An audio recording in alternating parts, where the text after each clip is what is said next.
콧구멍 벌렁벌렁거리며 내란죄를 실토한 겁니다 라고 했던 한동훈이 계속 생각나는 이유가 뭘까요? 반갑습니다. 김영윤TV입니다. 헌법재판소에서 지금 윤석열 대통령 탄핵 심판을 다루고 있죠. 그 과정들이 지금 열리면서 이 대한민국 국민들 10명 중에 4명이 전혀 신뢰하지 않는다라고 말하고 있습니다. 특히 2030 세대가요, 상대적으로 더 신뢰하지 않는 것으로 나타났는데요. 그것은 헌재가 일부 사건 심리 과정에서 매우 공정하지 못한 부분을 보였기 때문이다. 이 영역은 부정선거 영역인 것 같고요. 그리고 이미 2030에게 털렸죠. 이 신상이 털렸습니다. 재판관들에 대한 정치적 성향, 완벽히 왼쪽에 붙어있는 그런 편향된 정치 성향이 불거지면서 이 신뢰도가 흔들리고 있는 것이죠. 대통령이 계엄을 선포했다라는 것, 이 부분에 대해서 집중적으로 파헤치기보다는 뭔가 처리하고 탄핵으로 끌고 가기 위해서 대한민국이 구판을 벌렸죠. 이러면서 대한민국 국민들이 입법, 사법, 그동안 골마 터진 이념으로 물든 팩트를 목도하고 있습니다. 어느 누구도 이 상황에서 국가통수권자로서 계엄을 선포하지 않는다라고 하면 직무유기에 해당하는 것이 아닐까라는 생각을 하는데요.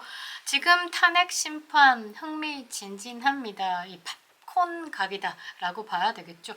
사건들이 하나하나씩 까이고 있습니다. 최순실 태블릿 2탄을 보고 있는데요. 2번은 속지 않죠. 어떤 내용이냐면 홍장원의 체포 명단 메모입니다. 이게 거짓으로 드러나고 있는데요. 윤석열 대통령 탄핵 소추의 촉발이다라고 말할 수 있는 이 메모, 헌재에서도 이 메모의 작성 과정, 내용에 대해서 의구심을 제기하기 시작했습니다. 변절자는 항상 코너에 몰리게 되죠. 진실이 아닌 가공, 거짓에 또 변심, 이런 종합적인 것들이 버무러져가지고 뭔가 허점을 만들어내는 것이다 라고 보는데요. 저는 여기서 하나의 의문이 생깁니다.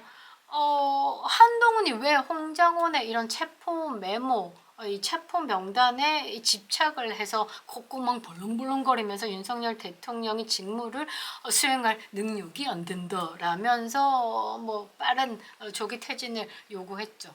왜 그랬을까요? 왜 이 메모에 집착했을까요? 저는 그렇게 생각합니다.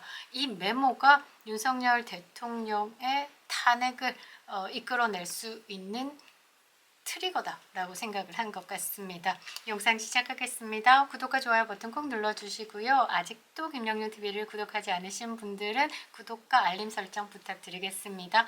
큰 힘이 되고 있습니다. 자, 공장의 냄새가 솔솔, 이 냄새는 몇 번 맡아본 것 같습니다. 자, 홍장원 전 국가정보원 1차장이 12.3 비상계엄 당일에 작성했다라는 체포 명단 메모 논란이 커지고 있고요. 이 메모의 내용 때문에 정말 아무것도 모르는 국민들도 선동이 됐습니다. 대통령이 싹 다 잡아들여. 여기에 어떤 가짜 뉴스까지 보태졌냐면 술 먹고 이런 이야기들이 굉장히 많았었죠.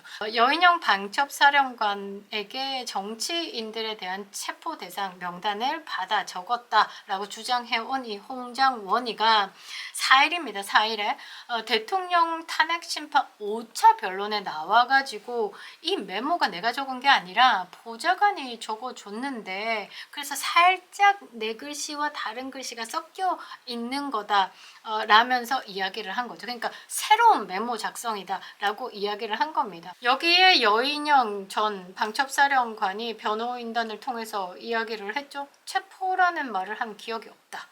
그러니까 앞으로 탄핵 심판 그리고 윤석열 대통령의 형사 재판에 이 메모에 작성의 경위, 신빙성을 둘러싼 논란이 벌어질 수밖에 없다라는 것입니다. 저는 이 탄핵 심판 5차 변론을 보면서 이 좌파들이 이제 어떤 식으로 이거를 실드 칠까 요거가 조금 걱정이 되더라고요. 사실 그짝 진영에서는 지금 많이 당황하셨어요거든요. 자, 이 문제 홍장원의 메모, 체포 대상 명단이 잘 적혀 있으면서 거기에 검거 요청이다. 가로 열고 위치 추적. 그러면서 축차 검거 후 방첩사 구금시설의 감금조사 이런 강력한 자극적인 문구들이 쓰여 있습니다. 체포 대상자로는 뭐 이재명, 한동훈 등이 있죠. 그래서 콧구멍 벌렁벌렁거리면서 왜 제가 체포돼야 됩니까? 뭐 이렇게 얘기를 했었는데요. 이 홍정은이 풀어내는 게 뭐냐면 계엄 선포 당일에 12월 3일이죠. 밤에 한 11시쯤에 여인영 전 방첩사령관이 전화가 와가지고 나는 그 가로등 밖에서 수첩 있던 걸 들어가지고 막 수첩을 막 메모를 했는데 내가 왼손잡이여서 메모하다 보니까 사무실에 왔는데 뭔가 메모가 좀 지저분해가지고 이거를 보좌관한테 다시 메모를 시킨 거고 그 내가 급하게 왼손으로 메모했던 건 버려버렸어요 라고 이야기를 했고 이 여인영 방첩사령관이 나한테 11시쯤에 전화를 해가지고 누구 체포하라라고 막 불러줬는데 아니 이게 좀 이상해서 그러니까 한 10분 전에 윤석열 대통령으로 전화가 왔대요. 비화폰으로 전화가 와가지고 이번 기회에 싹 다 잡아들여 그래서 이게 너무 놀라서 이거를 확인하고자 여인영 방첩사령관에게 지가 전화를 했다라는 거죠. 그래서 여인영 방첩사령관이 체포 지금 해야 되는 상대들이 소재가 파악이 안 되니까 받아 적어 이래가지고 수첩을 적었다라는 얘기입니다.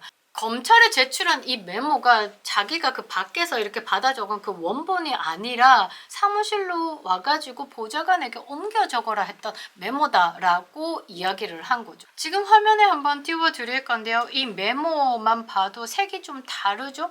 색이 좀 다릅니다. 그러니까 이게 뭔가 두 개의 볼펜이 들어갔다 정도로 볼 수 있는 거죠. 위치 추적이다라는 말도 있고 그러니까 이게 뭔가 오염됐다라는 생각을 할 수밖에 없는 거죠. 그러니까 보좌관의 글씨와 흘려 쓴 내 글씨가 섞여 있다라고 이야기를 하는 겁니다. 근데 이게 또 왜 거짓이다라고 이야기를 하냐면 이게 국회 정보위원회의 간사 박선원이죠. CIA 신고 대상 1위 박선원이 지난 12월 12일 날 유튜브 방송에 나와가지고 이 홍장원의 메모에 대해서 이렇게 얘기합니다. 자기가 들고 있는 게 유일한 원본이다 라고 이야기를 하죠. 어떻게 풀었냐면요. 이제 여인영 방첩사령관하고 홍장원이 통화하고 있는데 큰 소리로 통화를 하니까 옆에서 보좌관이 받아 적었고 그것을 그 다음날 홍정원 차장에게 내가 건네받았다. 이게 유일한 물증이다 라고 이야기를 했습니다. 그러니까 박선원 입장에서 말한 거와 지금 홍장원 입장에서 말한 게 완벽히 다르다라는 거죠. 그래서 윤석열 대통령이 이 메모가 박선원에게 넘어가면서부터 이 내란죄 등 탄핵이든 모든 프로세스가 작동한 것으로 보인다라고까지도 이야기를 했습니다. 그러니까 홍정원은 이게 원본이 아니야. 내가 이제 막 급하게 받아줬고 이제 사무실 와서 깨끗하게 정리하고 난 다음에 원본은 버렸어. 그런데 박선원은 이게 유일한 물증입니다 라고 이야기를 했고 둘 다 말이 다르다라는 거죠. 그래서 정영식 재판관이요. 이 변론에서 홍장원의 메모에 대해서 이거는 이해가 안 간다. 상식선에서 이해가 되지 않는다라고 이야기를 하면서 조목조목 정문 일침조조 됐습니다. 자, 검거 요청이라고 한 부분. 그러니까 여인영 방첩사령관이 정치인을 검거할 권한이나 조직이 없는 국정원에게 왜 검거 요청을 했다라는 말인가? 이거는 상식적으로 이해가 가지 않고 납득하기 어렵다라고 이야기를 했죠. 그러니까 검거 요청이 아니라 검거 지원이라고 해야 되는 거 아니냐라고 하니까 홍정원이 뭐 다소 합리적이지는 않지만 이 부분에 대해서 좀 인정합니다라고 하면서 이제 이건 잣대고 있는 상황인데 라고 느꼈을 것 같고요. 그리고 정영식 재판관이 또 묻습니다. 방첩사령관이 위치 추적을 좀 도와주시오. 이렇게만 하면 되지 왜 1조, 2조 체포 순서조를 나눠가지고 검거하고 방첩사 구금시설에 감금한다라는 구체적인 이야기를 굳이 왜 적었냐라고 의문이 든다라고도 이야기를 했죠. 자, 정영식 재판관이 묻습니다. 메모 밑 부분을 보면 검거 요청의 위치 추적 괄호 열고 상세하게 보태어 있다. 이게 뭔 의미냐? 그랬더니 홍정원이가 위치 추적을 요청하면서 검거 요청이 있었다는 말이다. 아니 위치 추적만 받으면 되지 왜 국정원에 체포를 하러 다니냐? 여력이 있냐? 그러니까 국정원이 수사권이 없기 때문에 체포를 할 수 있는 권한이 없다.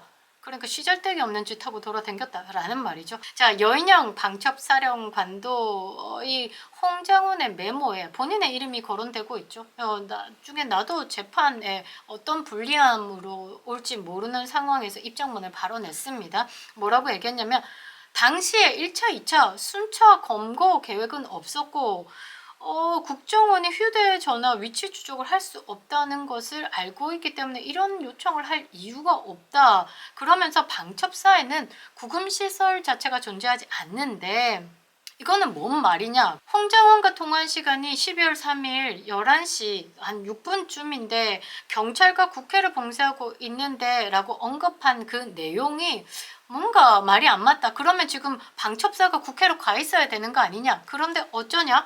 방첩사 병력이 국회로 간 건 12시 반쯤에 출발을 해가지고 빨리 도착한다 라고 해도 1시 전에 도착을 하는 건데 그러면 홍장원이 말하는 이 통화의 내용은 11시 진짜 방첩사 요원들은 12시에서 1시 그 사이 근데 이거를 말하는 타임라인도 맞지 않느냐라고 물어버린 거죠.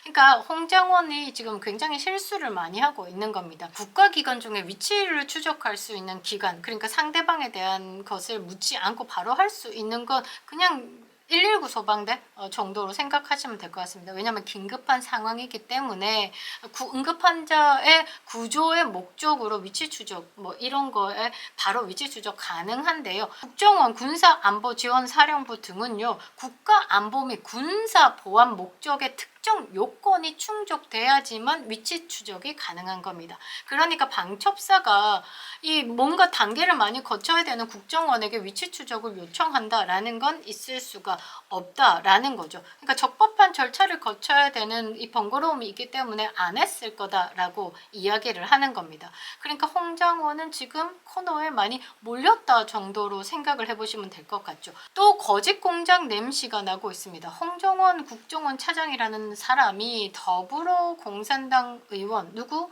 박선원에게 메모를 건넸다라고 하고 이 민주당의 주특기 거짓 선동, 날조, 공작 뭐 이런 것들 그런 것들로 뭔가가 작동이 됐다. 우리가 그동안에 많이 겪어왔습니다. 뭐 광우병 사태도 있었고 후쿠시마도 있었고 그리고 이회창 아들의 뭐 병풍 조작 사건도 있었죠. 생태타, 그 다음에 청담동 가짜 술자리부터 시작해서 거짓에 우리가 너무 많이 당해왔죠.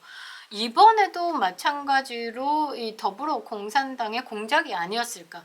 윤석열 대통령 빨리 석방하시길 바랍니다. 그리고 홍정원하고 더불어공산당이 짜고 거짓 공작을 한 것이다 라고 하면 이게 진짜 내란죄가 된다라는 겁니다. 자, 내란죄가요 여러분들 아시죠? 국토를 잠절하거나 국헌을 물러날 목적으로 폭동한 자를 내란죄로 처벌을 합니다.